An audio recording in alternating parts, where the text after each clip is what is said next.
ये बात तो सभी जानते हैं कि भारत का कला से कितना पुराना रिश्ता है। इंडियन आर्ट एंड आर्किटेक्चर पूरे विश्व में प्रसिद्ध है। हे एवरीबॉडी, आज मैं आप लोगों से एक बहुत इंपॉर्टेंट टॉपिक पे डिस्कस करना चाहती हूँ। एंशिएंट इंडियन आर्किटेक्चर से रिलेटेड कुछ चौंका देने वाले फैक्ट्स के बारे में। लेकिन उससे पहले एक छोटी सी बात, कितनी आसानी से हम लोग अपनी हिस्ट्री को माइथोलॉजी कह देते हैं ना। अगर आपको भी ये लगता है कि अलजेब्रा और ज़ूलॉजी की थोड़ी बहुत जानकारी होने से 20-25 साल की उम्र में आप इस काबिल हो गए हैं कि हज़ारों साल पुरानी सिविलाइजेशन को मॉक करने का हक रखते हैं, तो शायद आप ब्रेन वॉश्ड हैं। एक्चुअल में हमारी तो उतनी उम्र भी नहीं होगी जितनी हमारे पूर्वजों का अनुभव रहा होगा। आपको पता है सबसे बड़ा मिस इंटरप्रिटेशन क्या है इस सब में? कि हम साइंस और स्पिरिचुअलिटी को अलग समझते हैं। हमारे एंसेस्टर्स के लिए विज्ञान और अध्यात्म कनेक्टेड था। साइंस और स्पिरिचुअलिटी को एक साथ लेकर चलते थे। आज के युग में ऐसे बहुत लोग देखने को मिलेंगे जो आपसे कहेंगे कि नहीं नहीं, मैं तो साइंस में बिलीव करता हूँ और धार्मिक चीज़ें व्यर्थ हैं। मेटलर्जी, कारपेंट्री से लेके ऐसी कोई कला नहीं होगी जिसमें भारत के विद्वानों ने किताब ना लिखी हो। पुराने ज़माने में भारत में ना केवल scientific methods of design and construction को प्रैक्टिस किया जाता था, बल्कि फ्यूचर जनरेशन्स के लिए डॉक्यूमेंट्स के फॉर्म में संभाल के भी रखा जाता था। फॉर एग्जाम्पल विश्वकर्मा वास्तुशास्त्र, जिसमें लिखा है कि पूर्व भूमिम परीक्षेत पश्चात वास्तु प्रकल्पित, यानी कि जब भी आपको कंस्ट्रक्शन करना है तो ज़रूरी है कि आप ज़मीन को जांच लें, उसको टेस्ट करना बहुत ज़रूरी है। पहाड़ी इलाके या फिर जहाँ पर कहीं क्रैक्स हो वहाँ पर कंस्ट्रक्शन नहीं किया जाना चाहिए। इवन बहुत सारी वेस्टर्न सिटीज़ आजकल वास्तुशास्त्र पर अपना आर्किटेक्चर बिल्डअप करने लगी हैं। सरप्राइजिंग ना?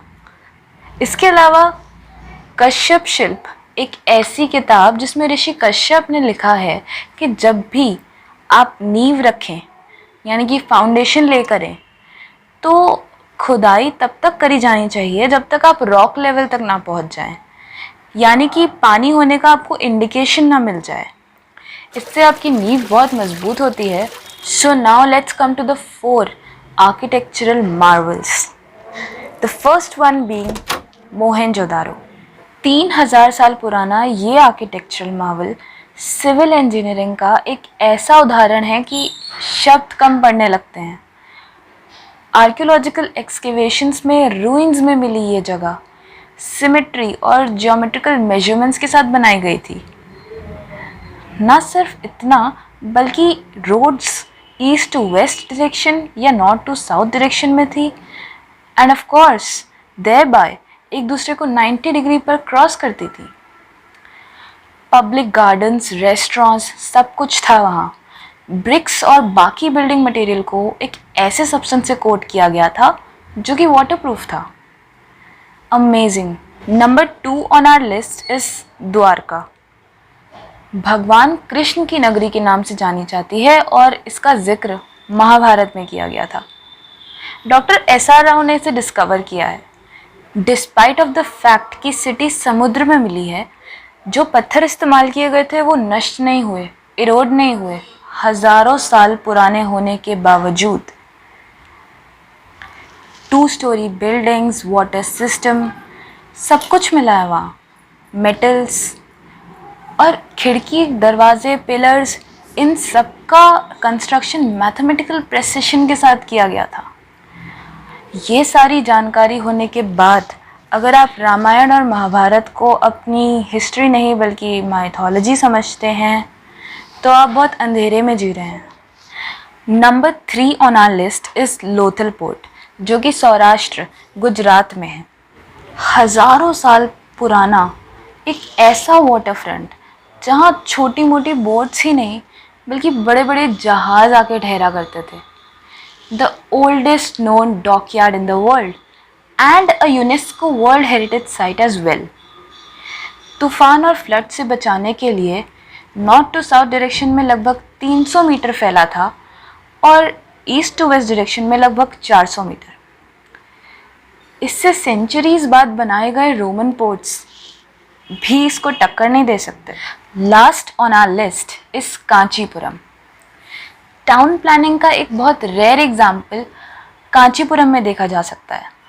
सीपी रामास्वामी अय्यर, जो कि एक लॉयर थे, एक एडमिनिस्ट्रेटर थे, एक पॉलिटिशियन थे, उनका कहना है कि कांचीपुरम एक बेहतरीन एग्जाम्पल है ट्रेडिशनल बेस्ट सिटी प्लानिंग का। इतना ही नहीं, पोरुममिला वाटर रिजर्वॉयर और अनंतराज सागर डैम हमें बताता है कि वो लोग इरिगेशन, क्राफ्ट, टेक्नोलॉजी, हर चीज़ में हम लोगों से कितना आगे थे। तो द कंक्लूजन इज़ कि जब वेस्ट में लोग गुफाओं में रहते थे तब भारत में ज्ञान का भंडार हुआ करता था। ज़रा सोचिए, इसमें किसकी गलती है कि ये गौरव लुप्त होता चला गया। भाई, देश तो 1947 में आज़ाद हो गया था, लेकिन दिमाग से हम आज भी उन्हीं की सोच की गुलामी करते हैं। ऐसे कब तक चलेगा? देखिए, इंडिया के आर्किटेक्चर को एक वीडियो में कंप्लीट करना इम्पॉसिबल है, तो I am going to bring a second part. Please do watch the second part. It will have certain mind-blowing temples constructed by our rulers. Till then, keep loving, keep supporting, and keep watching us. Thank you.